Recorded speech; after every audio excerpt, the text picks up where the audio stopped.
Good morning, Sam. It is Wednesday, July 28th, 2021. I have a confession to make. Up until yesterday, I had not seen Gremlins. I know, it's a sin. I say all the time that I've seen all these movies and I haven't seen this all-time classic. I know, I'm sorry. Well, rest assured, because last night I remedied these crimes and watched the 1984 classic by Joe Dante. Now, Sam, part of the reason that I was watching this was because of a video essay I saw last week by one of my favorite creators, the Royal Ocean Film Society, called Joe Dante's Battle with Hollywood. In the video, Andrew Salandino talks about Joe Dante making Gremlins and then afterwards making Gremlins 2. Because you see, Sam, after the success of the first film, Warner Brothers really wanted Dante to come back and direct a sequel, and he just refused until they gave him full creative control. This is unheard of in Hollywood and meant that the director could do practically whatever he wanted. Now, I had seen clips in Saladino's video that showed bits and pieces of Gremlins 2, but I really wanted to experience it fully myself. So last night, Marco and I watched Gremlins, directly followed by the sequel, Gremlins 2.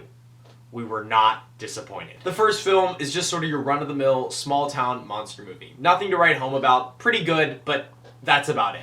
The second one, Sam, the sequel, is absolutely incredible. The film is chock full of gags and self-referential humor that seems like they could only take place in like a wild farce comedy like Wet Hot American Summer. But this is a major studio film with a $30 million budget. The film makes fun of itself by like pointing out plot holes from the first film. They're discussing like, why can't the monsters eat after midnight? What if they were like on a plane and the plane was going through multiple time zones? Or what if they had like a sesame seed stuck in their teeth that they ate before midnight and then swallowed it after midnight? Would that count as them eating after midnight? There's a scene from the first film in the middle of the action where Phoebe Cates' character explains why she doesn't like Christmas. And she's telling this sob story about how when she was a kid, her father was like pretending to be Santa Claus, got stuck in the chimney and died. It's supposed to be an emotional moment, but the dialogue is so terrible and the situation is so preposterous you just can't take it seriously. So, in the sequel, someone brings up Abraham Lincoln and she like starts another one of these stories about something that happened to her on Abraham Lincoln's birthday, and it's also like in the middle of the fighting,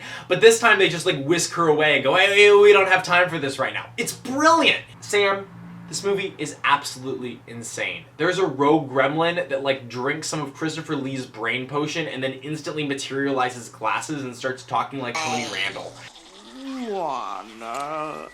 Talk a little bit about what's going on in this room, because I think there are some fascinating ramifications here for the future. Okay, so like halfway through the film, the movie just stops. Like literally you see the film strip dissolve.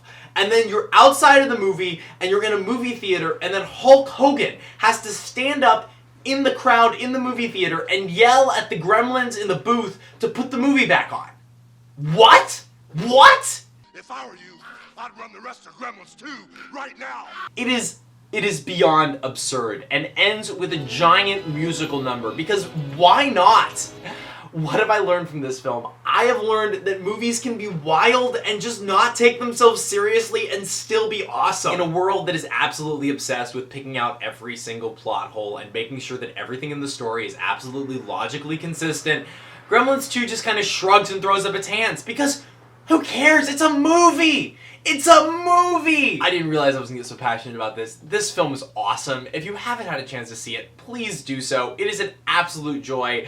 You do have to have seen the first one to fully appreciate the second one, but they're each just like an hour and a half long, so stick them back to back. It's a great evening. I can promise you that much. Sam, I'll see you tomorrow.